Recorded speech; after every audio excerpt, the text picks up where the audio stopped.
چھوٹا گروہ بھی غالب آ گیا.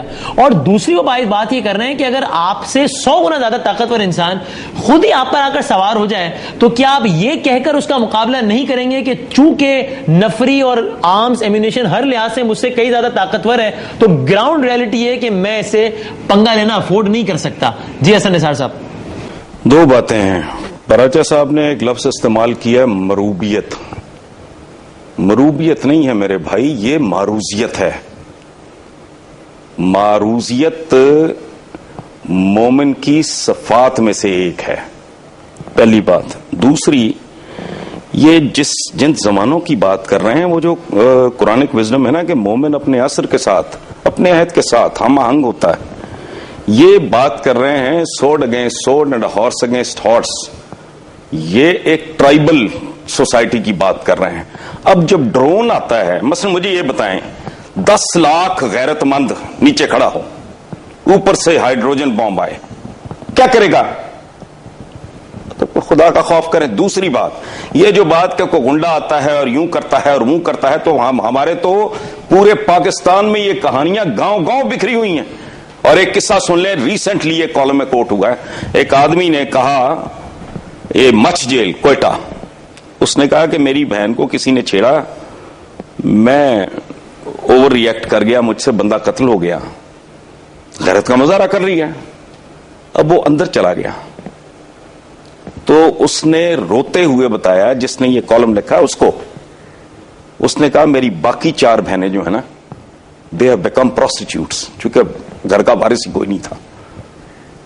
سو زندگی میں عقل اور شعور اور یہ اس عہد کے فرق کو دیکھنا یہ بہت لازمی ہے. اب یہ ڈرون، یہ غیرت کا ٹھیکہ کو چند لوگوں نے لیا ہوا ہے، باقی ساری قوم بے غیرت ہے.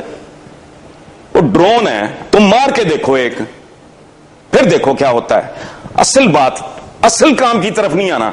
مر جانا بہت آسان ہے بدامی صاحب، سب سے آسان کام ہے زندگی میں مرنا، چونکہ پورا آپ ٹل کا زور لگا لیں ایک نہ ایک دن مرنا ہی مرنا ہے. It is an inevitable reality. زندہ رہنا اور باوقار طریقے سے زندہ رہنا، وہ کس طرح؟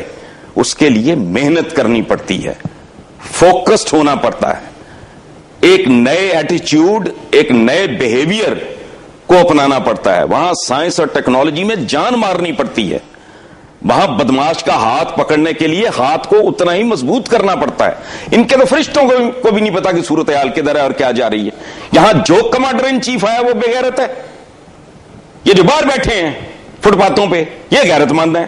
او بھائی ان کو پتا ہوگا کیا؟ اینٹ کے ساتھ اینٹ بجا کے رکھ دیں گے، ہاں اتنے ہی غیرت مند ہو. میں نے کہا تھا غیرت ایبسٹریکٹ چیز نہیں ہے.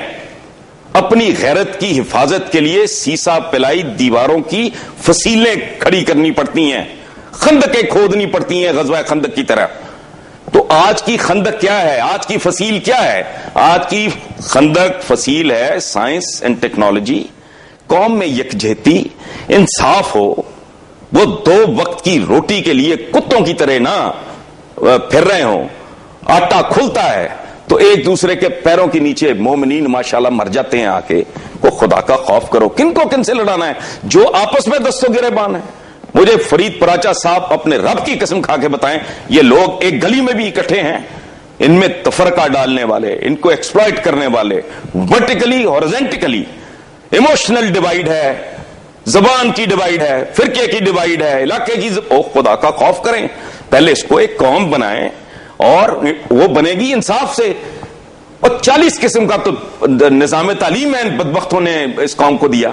40 قسم کے، 40 میں کم کہہ رہا ہوں، اس سے بھی زیادہ قسم کے نظام تعلیم دینے کے بعد بنیادی طور پہ یہ خبیث کر یہ رہے ہیں پچھلے 65 سال سے کہ قوم ایک بنے ہی نہ. میرا ایک بچہ مدرسے میں پڑھ رہا ہے، ایک آکسفورڈ میں پڑھ رہا ہے، ایک امریکن اسکول میں پڑھ رہا ہے، ایک کیڈٹ کالج میں. وہ تو چاروں جوان ہو کے آپس میں کمیونیکیٹ سکے بھائی نہیں کر سکیں گے اگر ان کی تعلیم میں، تربیت میں، اٹھان میں، گرومنگ میں اتنا زمین آسمان کا فرق ہوگا. وہ پہلے قوم تو بنا لو. رائٹ. تو پراچا صاحب، ایک قوم ہے، میری بات سنیں، ایک قوم کے ساتھ کون لڑے گا؟ ایک گروہ کے ساتھ کون لڑے گا؟ ایک گروہ کے ساتھ ایک گروہ لڑے گا، ایک فوج کے ساتھ ایک فوج لڑے گی، ایک قوم کے ساتھ ایک قوم لڑے گی. یہاں تو قوم ہے ہی نہیں.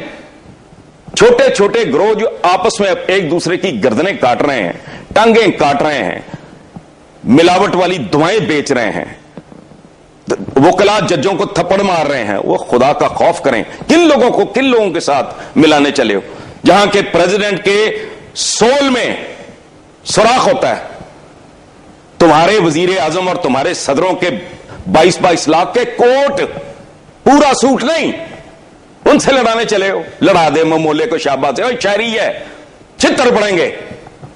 شوق پورا کر کے دیکھ لے کوئی. پہلے ان سے جان چھڑاؤ, اس قوم کو قوم بناؤ. یہ 50 لاکھ کے سوٹ, پوری دنیا 4 سے 6 روپے کی یہاں روٹی, غریب آدمی جس کے پاس روزگار بھی چھن گیا ہے, لوڈ شیڈنگ نے برباد کر کے رکھ دیا ہے. اور پاکستان کی قومی اسمبلی میں 1 روپے کی سبسڈائزڈ